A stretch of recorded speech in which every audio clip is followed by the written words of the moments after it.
Hi friends, welcome to రేమచ్చ YouTube channel. IPL 2025లో Chennai super king మాత్రమైతే ధోని మార్క్ సెలెక్షన్స్ అయితే చేయడం జరిగింది. అద్భుతమైన టీంని అయితే బిల్డ్ చేసుకోవడం జరిగింది.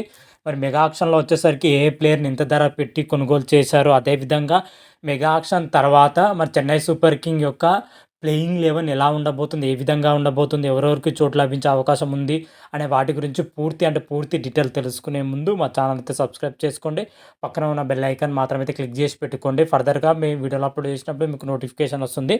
ఐపీఎల్ 2025 మెగా ఆక్షన్ మాత్రం అయితే 2 రోజు పాటు అయితే చాలా రసవత్తంగా అయితే సాగిందని చెప్పుకోవచ్చు. చాలామంది స్టార్ క్రికెటర్లు అయితే ఎవ్వరు ఊహించని రీతిలో అయితే భారీ ప్రైజ్కి అయితే దక్కించుకోవడం జరిగింది.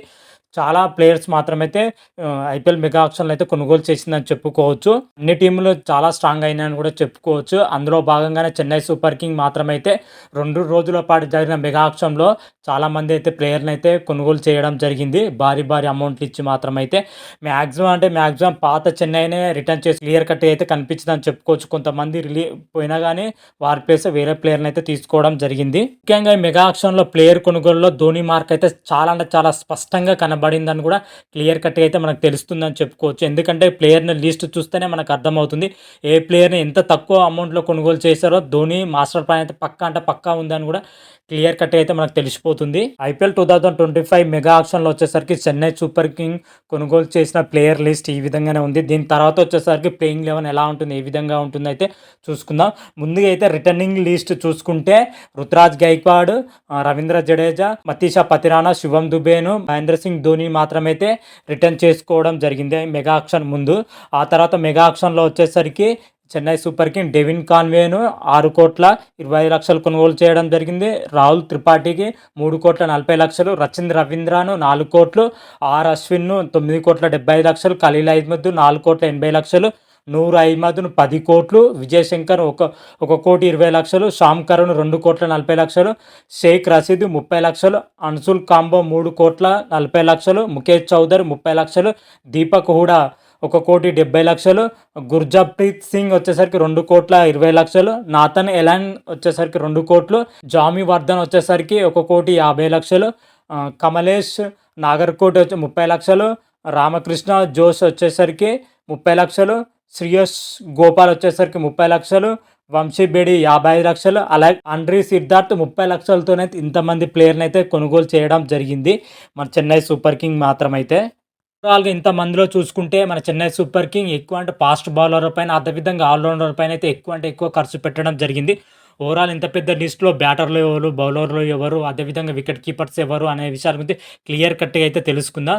ముందుగా అయితే బ్యాటర్ పొజిషన్లో చూసుకుంటే రుతురాజ్ గైక్వాడ్, రాహుల్ త్రిపాఠి, వంశీ బేడి, ఆండ్రీ సిద్ధార్థ్, షేక్ రషీద్ అయితే బ్యాటింగ్ పొజిషన్లో అయితే ఉండడం జరిగింది. అదేవిధంగా వికెట్ కీపర్ పొజిషన్లో వచ్చేసరికి మహేంద్ర సింగ్ ధోని, అదేవిధంగా డెవిన్ కాన్వేని వికెట్ కీపర్ పొజిషన్లో అయితే ఉండడం జరిగింది. అదేవిధంగా ఆల్రౌండర్ కోటా చూసుకుంటే శివం దుబే, రవీంద్ర జడేజా, రవిచంద్రన్ అశ్విన్, దీపక్ హూడా, జామీ వర్ధన్, విజయ్ శంకర్, శ్యామ్ కరణ్, రామకృష్ణ ఘోష్ వచ్చేసరికి ఆల్రౌండర్ కోటా కిందకైతే వీళ్ళనైతే కొనుగోలు చేయడం జరిగింది. అదేవిధంగా ఫాస్ట్ బౌలర్ కింద వచ్చేసరికి మతీషా పతిరానా, ఖలీల్ అహ్మద్, ముఖేష్ చౌదరి, గుర్జప్రీత్ సింగ్, అన్సుల్ కాంబోజ్, కమలేష్ నాగర్కోటి అయితే ఫాస్ట్ బౌలర్ కింద అయితే కొనుగోలు చేయడం జరిగింది. అదేవిధంగా స్పిన్ విభాగంలో చూసుకుంటే నూర్ అహ్మద్, శ్రేయస్ గోపాల్ని అయితే స్పిన్ కేటగిరీలో అయితే కొనుగోలు చేయడం జరిగింది. ఓవరాల్గా ఇంతమందిలో చూసుకుంటే చెన్నై సూపర్ కింగ్ అయితే ఎక్కువ ఆల్రౌండర్, అదేవిధంగా ఫాస్ట్ బౌలర్ పైన ఎక్కువ ఫోకస్ పెట్టడం జరిగింది. మెగా ఆక్షన్లో చూసుకుంటే చెన్నై సూపర్ కింగ్ మాత్రం అయితే చాలా స్ట్రాంగ్ టీంని అయితే కొనుగోలు చేయడం జరిగింది. ఫుల్ స్క్వాడ్లో వచ్చేసరికి చెన్నై సూపర్ కింగ్ యొక్క ప్లేయింగ్ 11 ఎలా ఉంటుంది, ఏ విధంగా ఉంటుంది, ఎవరెవరికి చోటు లభించే అవకాశం ఉందనే వాటి గురించి అయితే క్లియర్ కట్గా అయితే తెలుసుకుందాం. ఓపెనింగ్ పొజిషన్లో వచ్చేసరికి రుతురాజ్ గైక్వాడ్తో డెవిన్ కాన్వే అయితే ఓపెనింగ్ చేసే అవకాశం అయితే కనిపిస్తుంది. ఒకవేళ రుతురాజ్ గైక్వాడ్ 1 డౌన్గా ఉండలో దిగాలనుకుంటే మాత్రం అయితే రచింద్ రవీంద్రన్ అయితే ఓపెనింగ్ పొజిషన్లో బరిలో దింపే అవకాశం అయితే కనిపిస్తుంది. బ్యాకప్ ఓపెనర్ అయితే ఇక్కడైతే సెట్ అయిందని కూడా చెప్పుకోవచ్చు.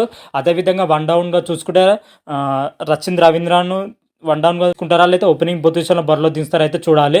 అదేవిధంగా ఆ తర్వాత స్థానంలో రాహుల్ త్రిపాఠి, ఆ తర్వాత శివం దుబే, రవీంద్ర జడేజాలతో రానున్నారు. ఆ తర్వాత చూసుకుంటే మహేంద్ర సింగ్ ధోని, ఆ తర్వాత రవిచంద్రన్ అశ్విన్, ఆ తర్వాత మతీషా పతిరానా, ఆ తర్వాత ఖలీల్ అహ్మద్, ఆ తర్వాత నూర్ అహ్మద్ అయితే రానున్నారు. ఓవరాల్గా చెన్నై సూపర్ కింగ్ ఐపీఎల్ 2025లో ప్లేయింగ్ 11 మాత్రమైతే ఈ విధంగానే ఉండబోతుంది. దాదాపు మాత్రమైతే ఓవరాల్గా ఒకసారి చూసుకుంటే రుతురాజ్ గైక్వాడ్, డెవిన్ కాన్వే, రవీంద్ర, రాహుల్ త్రిపాఠి, శివం దుబే, రవీంద్ర జడేజా, మహేంద్ర సింగ్ ధోని, రవిచంద్రన్ అశ్విన్, మతీషా పతిరానా, ఖలీల్ అహ్మద్, నూర్ అహ్మద్ వంటి ప్లేయింగ్ 11 అయితే ఉండబోతుంది. మరి చూద్దాం ఇదే ప్లేయింగ్ 11లో చెన్నై సూపర్ కింగ్ బరిలో దిగుతుందా లేదా, ఎటువంటి మార్పులు చేస్తా అని అయితే మన ఐపీఎల్ స్టార్టింగ్ వచ్చేసరికి ఏప్రిల్ 15th నుంచి అయితే ప్రారంభం కాకపోతే అప్పుడైతే క్లియర్ కట్గా అయితే తెలిసిపోతుంది. అంతలోపు జట్టులో ఏమైనా మార్పులు చేర్పులు ఉంటే మాత్రం అయితే నేను అప్డేట్ రాగానే మరొక వీడియో చేసి అయితే అప్లోడ్ చేస్తాను. అంతవరకు మీకు ఈ వీడియో కానీ నచ్చినట్టయితే లైక్ చేయండి, షేర్ చేయండి. మరిన్ని వీడియోల కోసం అయితే మా ఛానల్ అయితే సబ్స్క్రైబ్ చేసుకోండి. పక్కన ఉన్న బెల్ ఐకాన్ మాత్రం అయితే క్లిక్ చేసి పెట్టుకోండి. ఫర్దర్గా మీ వీడియోలో అప్లోడ్ చేసినా మీకు నోటిఫికేషన్ వస్తుంది. హర హర మహాదేవ్, శంభో శంకర. Thank you.